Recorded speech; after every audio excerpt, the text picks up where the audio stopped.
इस पवित्र धरती ते बैठे किसान भरावों, भैनों, नौजवानों, बच्चियों अते स्टेज ते बैठे मेरे बहुत सारे साथी आगू साहबान, सब तो पहला फतेह अर्ज करदा। वाहिगुरू जी का खालसा, वाहिगुरू जी की फतेह। 10 महीने हो चले तुहानू इस पवित्र धरती ते तपस्या करदिआं नूं। इन्हां 10 महीनों में तुसीं बहुत कुछ देखिया। सब तो वड्डी गल जिहड़ी ये देखी, जिस करके साडी ये कौम कदे हारी नहीं, वो है साडा भाईचारा, साडी आपसी सांझ, अपने भाईचारे दा फिक्र करना।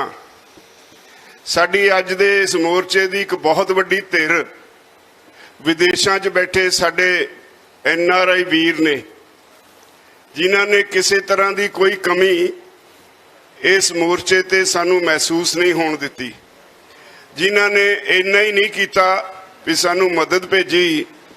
आपो अपने टिकाणियां ते जिथे बैठे सी, कोई इंग्लैंड च सी, कोई कैनेडा सी, कोई अमरीका, आस्ट्रेलिया, न्यूजीलैंड, यूरोप के देशों च, सारी दुनिया च तुसी हर रोज़ इकट्ठे होके धरने मुजाहरे भी किए।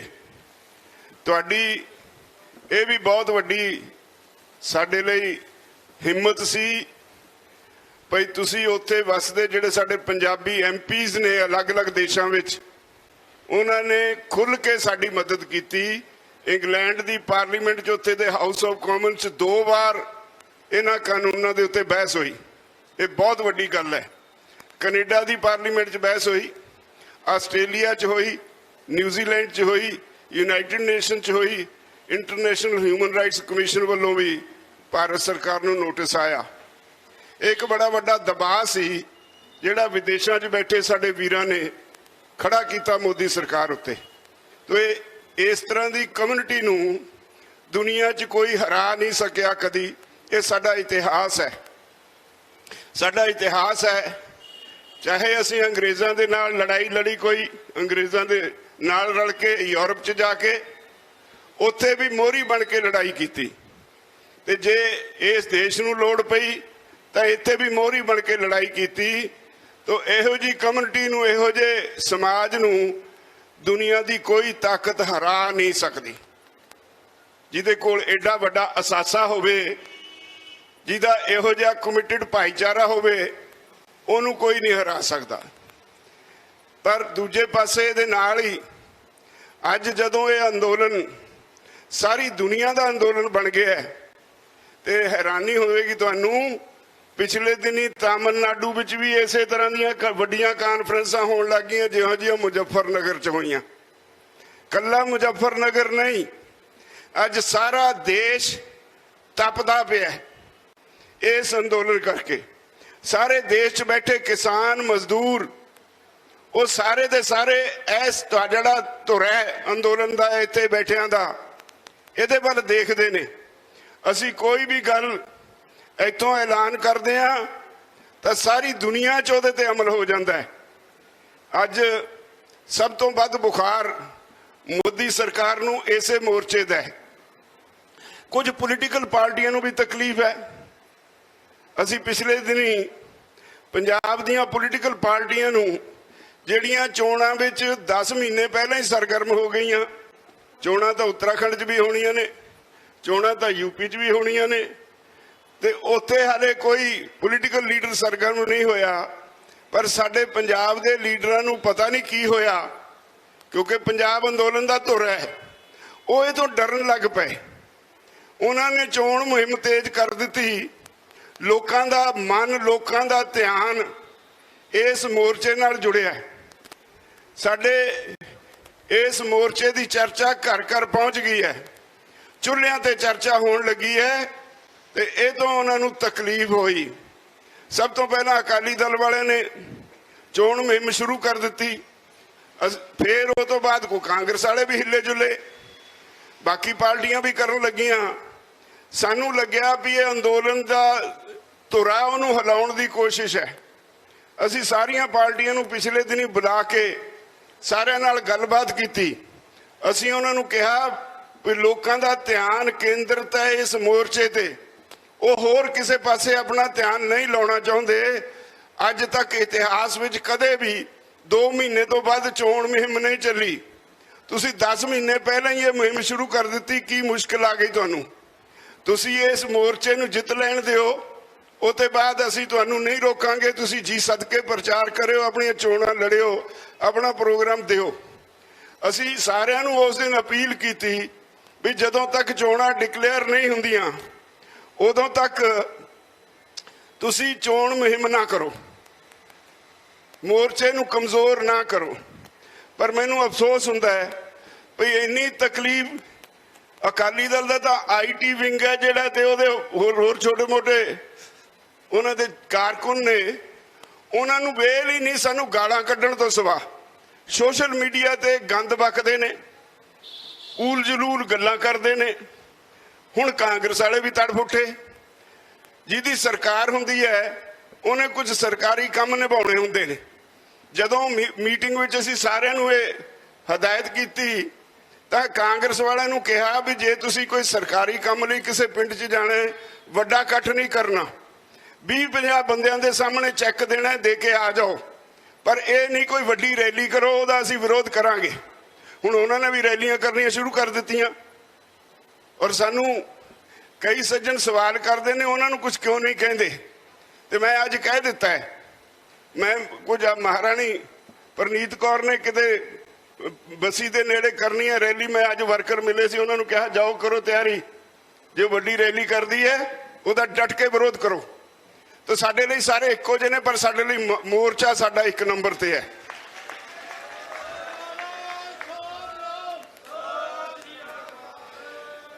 ਮੈਨੂੰ ਇਸ ਗੱਲ ਦਾ ਅਫਸੋਸ ਹੈ ਵੀ ਸਾਡੇ ਪੋਲੀਟੀਕਲ ਪਾਰਟੀਆਂ ਦਾ ਮਿਆਰ ਕਿੰਨਾ ਨੀਵਾਂ ਹੋ ਗਿਆ, ਇਖਲਾਕ ਕਿੰਨਾ ਨੀਵਾਂ ਹੋ ਗਿਆ। ਗਾਲ ਤੋਂ ਬਿਨਾਂ ਉਹਨਾਂ ਨੂੰ ਹੋਰ ਕੁਝ ਆਉਂਦਾ ਹੀ ਨਹੀਂ। ਉਹਨਾਂ ਨੂੰ ਡਰ ਲੱਗਣ ਲੱਗ ਪਿਆ ਵੀ ਇਹ ਮੋਰਚੇ ਨੇ ਜਿਹੜੀ ਜਾਗਰਤੀ ਲੈ ਆਂਦੀ, ਉਹਦੇ ਨਾਲ ਲੋਕਾਂ ਨੂੰ ਸਮਝ ਪੈਣ ਲੱਗੀ ਵੀ ਇਹ 74 ਸਾਲ ਸਾਨੂੰ ਲੁੱਟਦੇ ਹੀ ਰਹੇ ਨੇ, ਸਾਡਾ ਕੀਤਾ ਕਿਸੇ ਨੇ ਕੱਖ ਨਹੀਂ। ਕਿਸੇ ਪਾਰਟੀ ਦੀ ਗੱਲ ਲੈ ਲਓ, ਲੋਕੀ ਉਹਨਾਂ ਤੇ ਸਵਾਲ ਕਰਨ ਵਾਸਤੇ ਤੁਰ ਪਏ ਨੇ। ਇਹ ਉਹਨਾਂ ਨੂੰ ਡਰ ਲੱਗਣ ਲੱਗ ਪਿਆ ਹੁਣ, ਔਰ ਇਹ ਇੱਥੇ ਹੀ ਨਹੀਂ ਸਾਰੇ ਦੇਸ਼ ਵਿੱਚ ਹੋਣ ਲੱਗ ਪਿਆ। ਕੱਲੇ ਪੰਜਾਬ 'ਚ ਨਹੀਂ ਇਹ ਹੋ ਰਿਹਾ, ਹਰਿਆਣੇ 'ਚ ਆ ਖੱਟਰ ਨੂੰ ਹੁਣ ਤੱਕ ਉਹਦੇ ਆਪਣੇ ਹਲਕੇ 'ਚ ਹੈਲੀਕਾਪਟਰ ਨਹੀਂ ਉਤਾਰਨ ਦਿੱਤਾ ਸਾਡੇ ਭਰਾਵਾਂ ਨੇ। ਹਰਿਆਣੇ ਵਿੱਚ ਕਿਸੇ ਮੰਤਰੀ ਨੂੰ, ਕਿਸੇ ਐਮਐਲਏ ਨੂੰ ਕੋਈ ਪ੍ਰੋਗਰਾਮ ਨਹੀਂ ਕਰਨ ਦਿੱਤਾ ਜਾਂਦਾ। ਪੰਜਾਬ ਹਰਿਆਣਾ ਸਭ ਤੋਂ ਮੋਹਰੀ ਨੇ ਤੇ ਇੱਥੇ ਹੀ ਸਭ ਤੋਂ ਔਖੇ ਨੇ ਪੋਲੀਟੀਕਲ ਲੀਡਰ। ਉਹ ਕਹਿੰਦੇ ਨੇ ਸਾਨੂੰ ਸਾਡਾ ਅਧਿਕਾਰ ਹੈ, ਸਾਨੂੰ ਲੋਕਾਂ ਵਿੱਚ ਜਾਣ ਦਿਓ। ਅਸੀਂ ਕਿਹਾ ਵੀ ਤੁਸੀਂ ਜਿਹੜੇ ਸਮਾਜਿਕ ਸਮਾਗਮ ਨੇ, ਕਿਸੇ ਦੇ ਭੋਗ ਤੇ ਜਾਣਾ, ਕਿਸੇ ਦੇ ਸ਼ਾਦੀ 'ਚ ਜਾਣਾ, ਉਹਦਾ ਅਸੀਂ ਵਿਰੋਧ ਨਹੀਂ ਕਰਾਂਗੇ, ਪਰ ਜੇ ਤੁਸੀਂ ਵੱਡੀਆਂ ਰੈਲੀਆਂ ਕਰੋਗੇ ਤਾਂ ਅਸੀਂ ਡਟ ਕੇ ਵਿਰੋਧ ਕਰਾਂਗੇ, ਚਾਹੇ ਕੋਈ ਹੋਵੇ। ਔਰ ਇਸੇ ਤਰ੍ਹਾਂ ਅੱਜ ਸਾਰੇ ਦੇਸ਼ ਵਿੱਚ ਇਹ ਮੋਰਚਾ ਜਦੋਂ ਅੱਗੇ ਵਧ ਰਿਹਾ ਹੈ, ਹਰ ਰੋਜ਼ ਮੁਜ਼ੱਫਰਨਗਰ ਵਰਗੀਆਂ ਰੈਲੀਆਂ ਹੋ ਰਹੀਆਂ। ਕੱਲ ਨੂੰ ਜੈਪੁਰ ਰੈਲੀ ਹੈ, ਮੈਂ ਉੱਥੇ ਜਾ ਰਿਹਾ, ਉੱਥੇ ਵੀ ਐਡਾ ਹੀ ਵੱਡਾ ਇਕੱਠ ਹੋਏਗਾ। ਔਰ ਉਹਦੇ ਬਾਅਦ ਬਿਹਾਰ ਵਿੱਚ ਰੈਲੀ ਹੈ, ਕਿਤੇ ਛੱਤੀਸਗੜ੍ਹ 'ਚ ਰੈਲੀਆਂ ਰੱਖੀਆਂ।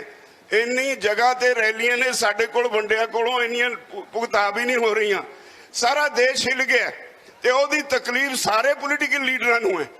ਆਈ ਕਬੂਤਰਿਆ ਹੋਇਆ ਕੋਈ ਕਾਲੋ ਕਹਿੰਦੇ ਨੇ, ਕੋਈ ਗੁਰਦਾਸਪੁਰ ਦਾ, ਮੈਨੂੰ ਕਾਲੋ ਤਾਂ ਜੱਟ ਹੁੰਦੇ ਨੇ ਤੇ ਮੈਨੂੰ ਤਾਂ ਸ਼ੱਕ ਹੈ। ਉਹ ਕਹਿੰਦਾ ਜੇ ਮੈਂ ਹੁੰਦਾ ਮੋਦੀ ਦੀ ਜਗ੍ਹਾ, ਮੈਂ ਇਹਨਾਂ ਦੀਆਂ ਹੱਡੀਆਂ ਤੋੜ ਕੇ ਕੁੱਟ ਕੇ ਭਜਾ ਦਿੰਦਾ। ਤੇਰੇ ਵਰਗੇ ਕਈ ਆਏ, ਬਹੁਤ ਭੌਂਕੜ ਆਏ, ਅਸੀਂ ਉਹਨਾਂ ਤੋਂ ਡਰ ਕੇ ਇਹ ਅੰਦੋਲਨ ਨਹੀਂ ਮੱਠਾ ਪੈਣ ਦੇਵਾਂਗੇ। ਔਰ ਉਹਨੂੰ ਸਮਝ ਲੈਣਾ ਚਾਹੀਦਾ ਜੇ ਅੱਗੋਂ ਤੋਂ ਇਹੋ ਜਿਹਾ ਬਕਵਾਸ ਕੀਤਾ ਤਾਂ ਇਹੋ ਜਿਹਾ ਸਬਕ ਸਿਖਾਵਾਂਗੇ। ਨਾਨੀ ਚੇਤੇ ਆ ਜਾਊ। ਕਿਸਾਨਾਂ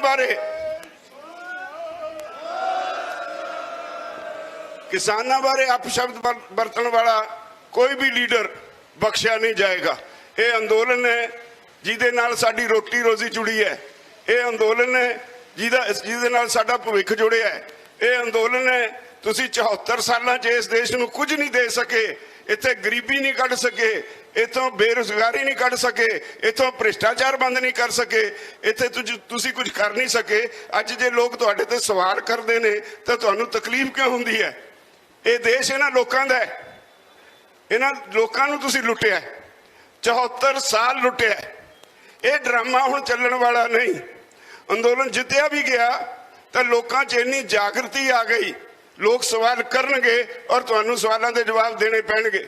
ਅਸੀਂ ਉਹਨਾਂ ਨੂੰ ਇੱਕ ਗੱਲ ਹੋਰ ਕਹੀ ਸੀ, ਤੁਸੀਂ ਬੜੇ ਬੜੇ ਵਾਅਦੇ ਕਰ ਲੈਂਦੇ ਹੋ। ਆ ਕੈਪਟਨ ਨੇ ਗੁਟਕਾ ਸਾਹਿਬ ਹੱਥ 'ਚ ਫੜ ਕੇ ਸਹੁੰ ਚੁੱਕ ਲਈ, ਬੜੇ ਬੜੇ ਵਾਅਦੇ ਕਰ ਲਏ, 90,000 ਕਰੋੜ ਦਾ ਕਰਜ਼ਾ ਮਾਫ ਕਰ ਦਊਂ, ਤੇ ਕੀਤਾ ਕੱਖ ਵੀ ਨਹੀਂ। ਊਂਠ ਤੋਂ ਛਾਣ ਨਹੀਂ ਲਾਉਣ ਜਿੰਨਾ ਵੀ ਕੀਤਾ ਨਹੀਂ। ਅਸੀਂ ਉਹਨਾਂ ਨੂੰ ਕਿ ਅੱਗੋਂ ਤੋਂ ਜਿਹੜਾ ਚੋਣ ਮੈਨੀਫੈਸਟੋ ਜਾਰੀ ਹੋਵੇ, ਅਸੀਂ ਚਾਹੁੰਦੇ ਹਾਂ ਸਾਰੀਆਂ ਪਾਰਟੀਆਂ ਇਹ ਤੈਅ ਕਰਨ ਵੀ ਉਹਨੂੰ ਉਹਦੀ ਕਾਨੂੰਨੀ ਮਾਨਤਾ ਹੋਵੇ ਔਰ ਉਹਦੇ ਤੇ ਕੈਲੰਡਰ ਹੋਵੇ ਤੁਹਾਡਾ ਵੀ ਜਿਹੜੀ ਤੁਸੀਂ ਮੰਗ ਦਾ ਵਾਅਦਾ ਕੀਤਾ ਹੈ ਉਹ ਕਿੰਨੀ ਦੇਰ 'ਚ ਪੂਰੀ ਕਰੋਗੇ। ਜੇ ਨਾ ਕਰੋ ਤਾਂ ਤੁਹਾਡੇ ਖਿਲਾਫ ਕਾਨੂੰਨੀ ਕਾਰਵਾਈ ਹੋਏ। ਅੱਗੋਂ ਤੋਂ ਐਵੇਂ ਨਹੀਂ ਚੱਲਣਾ। ਅਸੀਂ ਮੈਨੀਫੈਸਟੋ ਦੇਖਾਂਗੇ ਪਰ ਉਹਦੀ ਕਾਨੂੰਨੀ ਤੌਰ ਤੇ ਮਾਨਤਾ ਉਹਨੂੰ ਲੈਣੀ ਬਹੁਤ ਜ਼ਰੂਰੀ ਹੈ ਔਰ ਉਹਦੇ ਲਈ ਕੈਲੰਡਰ ਜਾਰੀ ਕਰਨਾ ਬਹੁਤ ਜ਼ਰੂਰੀ ਹੈ। ਅੱਜ ਤਾਈਂ ਬਹੁਤ ਧੋਖਾ ਖਾਦਾ ਅਸੀਂ। ਇਹਨਾਂ ਗੱਲਾਂ ਦੀ ਉਹਨਾਂ ਨੂੰ ਤਕਲੀਫ ਹੈ। ਤਾਂ ਮੈਂ ਤੁਹਾਨੂੰ ਸਾਰਿਆਂ ਨੂੰ ਸਭ ਤੋਂ ਪਹਿਲਾਂ ਤਾਂ ਇਹ ਵਧਾਈ ਦਿੰਦਾ ਜਿਹੜੇ ਤੁਸੀਂ ਸਿਰ ਜੋੜ ਕੇ ਬੈਠੇ ਹੋ ਔਰ ਲਗਾਤਾਰ ਸਿਰ ਨਾਲ ਇਸ ਮੋਰਚੇ ਵਿੱਚ ਹਿੱਸਾ ਲੈ ਰਹੇ ਹੋ। ਸਾਰਾ ਪੰਜਾਬ ਹਰਿਆਣਾ ਇੱਥੇ ਆਉਂਦਾ ਹੈ, यूपी वाले गाजीपुर बॉर्डर ते जाते ने, राजस्थान च कल नूं जयपुर च रैली उस तरह की हो रही है, उधर शाहजहांपुर नाके ते बैठे ने, मध्य प्रदेश वाले पलवल बैठे ने, अड अड स्टेटां तो सारे बैठे ने। मैं धन्नवादी हाँ उन्होंने वीरों का जिन्होंने ने सारा कष्ट झलिया और जिहड़े लगातार इस मोर्चे च अपना हिस्सा पा रहे हैं। मोर्चा जितांगे, कोई ताकत तुहानूं हरा नहीं सकती। मैं पहला भी कई बारी कह चुके हाँ, जिहड़ा साडा काम है मंगां नूं ठीक साबित करना वो असीं कर चुके। सरकार कोल साडी किसी गल दा जवाब नहीं। इसलिए सरकार बहाने भालदी है, सानूं कोई इहो जिहा रस्ता दसो जिहदे नाल साडी इज्जत बचे। हुण सरकार नूं इज्जत दा फिक्र पिया ते तुहाडीआं मंगां दा नहीं। वो कहंदे मंगां तां असीं मन लईए पर साडी बेइज्जती बहुत है। अज तक कदे भी कोई कानून इन्ना छेती वापस नहीं होया जिन्ना छेती इस कानूनां दा विरोध होया। इहदी सरकार नूं चिंता है। तो इहनूं असीं छेती सरकार नूं, मैनूं उम्मीद लगदी है जिद्दां सारा देश हिल पिया है, असीं सरकार नूं बहुत छेती ढा लवांगे और बहुत छेती जित प्राप्त करके घरां नूं जावांगे। मैं तुहानूं सारिआं नूं बेनती करांगा, जिहड़े पिछे बैठे ने उन्हां नूं टैलीफोन करो, सारे रल के एक हंबला होर मारीए ताकि मोदी सरकार तुहाडे अगे गोडे टेकण लई मजबूर होए। वाहिगुरू जी का खालसा, वाहिगुरू जी की फतेह।